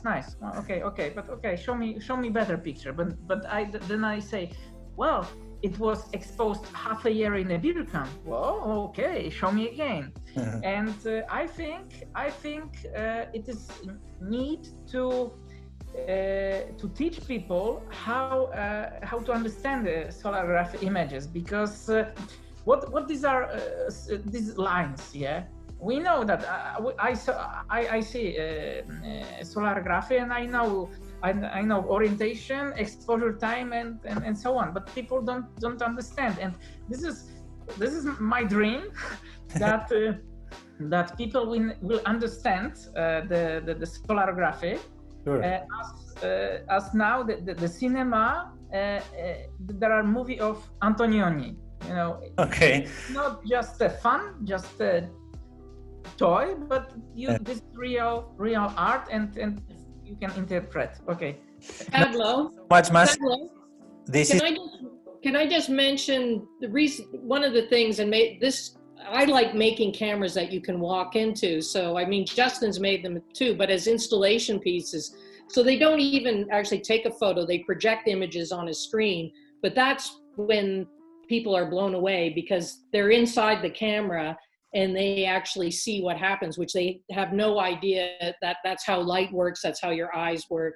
So creating these installation pieces is another way of kind of, getting people educated, but also it's kind of a neat world to go into. So I've been doing a lot of those lately just because I liked being in the camera and watching the world from that perspective. No, thank you so much, Diane, for your words, and also Maciek. This is the aim of the festival. We are going to put everyone together for learning between each other the techniques, and also this is going to make us stronger to teach what we are doing to the rest of the world. We have to be united to create a work community to be able to teach to everyone what we are doing. And this is the way that we have to keep working for knowing us each other, having a bigger community, and we are going to be able to make more photography. And in some point, I think the objective is that we can do books without words, and people can understand images. In some point, some photographers, they said, I can't remember the name, but he said, I hope in some point of the history of our cultural visual education, someone is going to be able to see a picture and say exactly the moment of the day when that picture was taken, because you can see the light, and when you see the shadow, you can know exactly the time when this picture was done. I mean, we have to keep working for this visual culture to get stronger all over the world, and having this community is a good way to go. Kasia, can you told us, because we are just in the last 15-20 minutes, if you have to leave, thank you so much for being part of this. We are just going to make a little bit longer, 5-10 minutes more, what we need to end with the debate. If you have to leave, it's okay. And the rest of you that can stay, thank you so much for staying a little bit longer. Kasia, what was your debate about? Hi, I have to say that I didn't take notes, so I'm gonna keep that short. But our questions were quite general, and also I have to say that we somehow focused in some point of the brilliant idea of Sylvia, but I have seen that she left our meeting. But we have focused on her brilliant idea of mounting Cellography camera on her bike. So she kept that camera for 3 months long there. And I have to say that I'm quite fascinated by this idea, because I also ride my bike a lot. But going to our questions, they were quite general. So the first one was, why do we make Cellography? So we all kind of agreed that it's all about having some slow, and also that we have to put a lot of work between creating the camera and having the final results. Also, there was a voice that this is quite simple technique that looks pretty the same in all places in the world. What I mean by that is we can create similar images in all places in the world, regardless to the country we are living.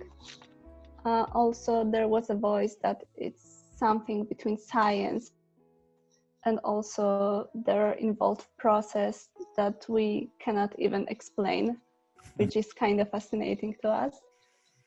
And the last question was, what do we think? What is the material we use in Cellography?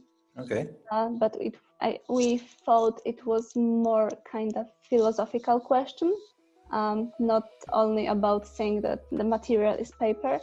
So we agreed that the material is actually the sun.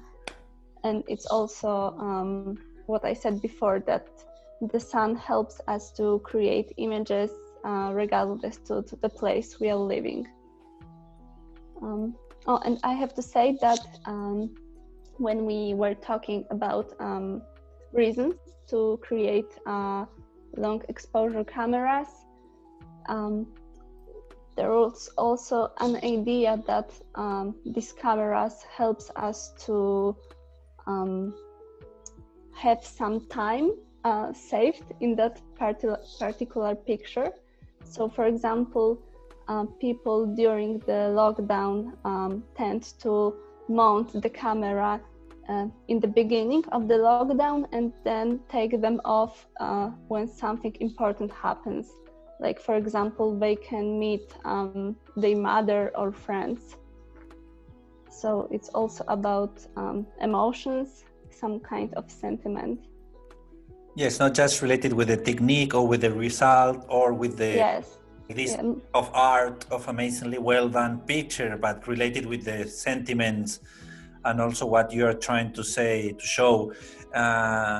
Guillermo, I was at that moment on the debate. Guillermo said that he's into photography much more related with, like with cinema, that when you have this idea of expressing a feeling, you know, that, for example, when you are seeing a horror movie, you know, he was much more interested in that the experience of photography is related with the experience of seeing a movie than with the experience of creating an amazing work of art that you can put in a museum. Yes. You know, I was really surprised about this part of the debate, and it was amazing. Thank you so much, Kasia, for Thank you too. This debate.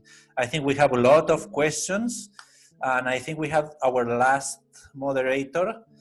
Are you ready, Laura, for explaining us your debate? Of course, I am always ready. And Jeff is gonna help me. Jeff is one of the group. And our question was, to which art we can compare solarigraphy and pinhole? And do you think we have to keep looking for validation of experimental photography in the art field? So for us, the answer, I think it was pretty easy to say, no, we don't need validation. And that compare solarigraphy and pinhole to other art was complicated. It's difficult because there is a lot of diversity in these techniques. So I don't know if Jeff want to add something about it. What can I say? I mean, again, I didn't take notes. Can you hear me? Okay, I did. You can. Yeah, I didn't take notes because I wasn't thinking about this. But I guess what came for me was like sort of the idea, like someone was talking about printmaking and the unpredictability of printmaking results, which means it's not just photography which has this, you know, we don't know what's going to happen, but also, you know, I like the idea with this experimental photography or cameraless photography is we're stepping outside the bounds of what Paulo was saying before about Nikon and Canon putting shackles on us. We can create our own tools, we can make things. And yeah, we're all just making things because we need to, or because we're curious, or because something leads us somewhere, not because of some external motivation. I think a lot of the time. I mean, everyone has their different way, and this is another thing. It's how can you sum it down to one small summary? We're too varied. Yeah, and also there was a thought that was really nice, that it was something related to the validation as an art, and it's that it's a way to express ourselves. So we are actually making art. It's something. It's like is art. So we don't need to look for an external validation. It's a process more than looking for that you know. Yeah, exactly. It's interesting, but at the same time, it's really hard. And this is something that all the artists that came to the festival, we were talking about this, and is that it's really hard for us, for example, to present our work in the exhibitions, and normally they are not accepting our photography. And this is somehow that we are not part of the canon, you know, and in some point it was amazing for me because I was just so many times my work personally as a double exposure artist, they would just say no and no and no in all the festivals and all the exhibitions, and I say, okay, fuck you guys, I'm just going to create my own festival, you know. It's true. It's so frustrating. It's like sort of oatmeal can pinhole is for 5-year-olds kind of idea, but at the same time, look at Man Ray and all these rayograms. Yes, you know? It's we just need more patience. I think this is what it comes down to. I was surprised because I have this like clear idea that everything was art, and then when you are getting in the or in the market, you are saying no, you are not part of the market, you know. And at one point I decided it was easier to create a new festival that being accepted in an already created one. And everyone is here with the support of everyone, all the workers of the festival, because they thought the same. You know, that for some reason at the end, experimental photography was not enough, has not enough validation, and it was really hard to find our place in the institutions as they are right now. I'm really happy that we had today 53 people here talking about this, because that means that we are creating new ways of validation. You know, that between us, we are just finding the way of understanding our art in a different way, without having these problems with canons and industries and all these things. We are just here sharing for free, having fun, learning between each other.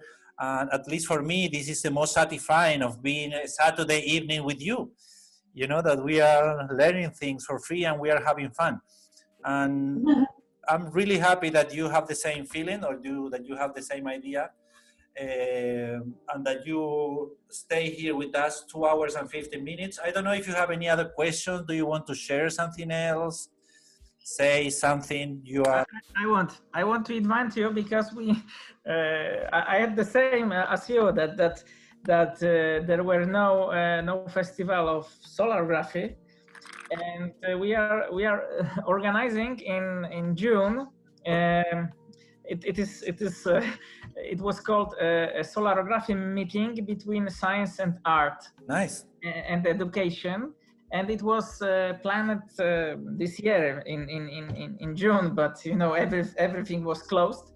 Okay. And we plan to do this next year around the solstice in the astronomical observatory, which is a very interesting place because there is art in the area. There are some sculptures which were inspired by the astronomy and the institute.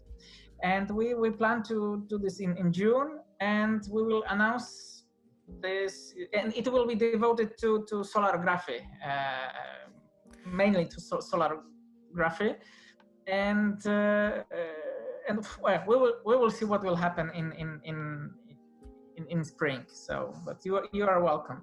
Just share with us all this information for everyone that wants to share also, and to come to share with you. It would be amazing. And if not, you are going to be in the festival sharing with us, and everyone can come also, and we can know what you have been debating. I don't know if someone else has any questions or something. We are just so happy that you have been here with us. We had a lot of fun.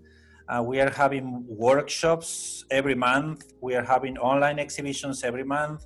And we are having the festival on July. We are having Christmas offer for coming with a friend. That's good. If you have boyfriend, girlfriend, or some friend that are doing amazing photographies, or that you want to share with them their experience in Barcelona, you can buy a double ticket and come with someone else. It would be also amazing. Hopefully, we are going to have better weather in July, and the pandemic is not going to be so hard, and the vacuums and basins and everything is going to be better, and we are going to be able to have this meeting in peace and love that we used to do every year. Okay, thank you so much everyone for being here. Have fun, enjoy your weekend, and stay in touch. If you want, it could be really amazing if you have learned something, or you have being connect with someone, Instagram, for example, that you see the images here, or someone that you love. If you make some research with others' pages on Instagram and you want to share them in your stories, it would be amazing if you can share some of them. It doesn't matter if you don't hashtag the festival. It's not about this. It's just about sharing other people doing works, for everyone to spread more the word of experimental photography. Okay, this is our way of showing the world that we are live and that we are creating new things every day. Thank you so much, and keep in touch. We are happy to. Thank you, Pablo. Bye. Thank you, Laura. Thank you, Pablo. Thank you so much for coming. Bye. Thank you. Bye.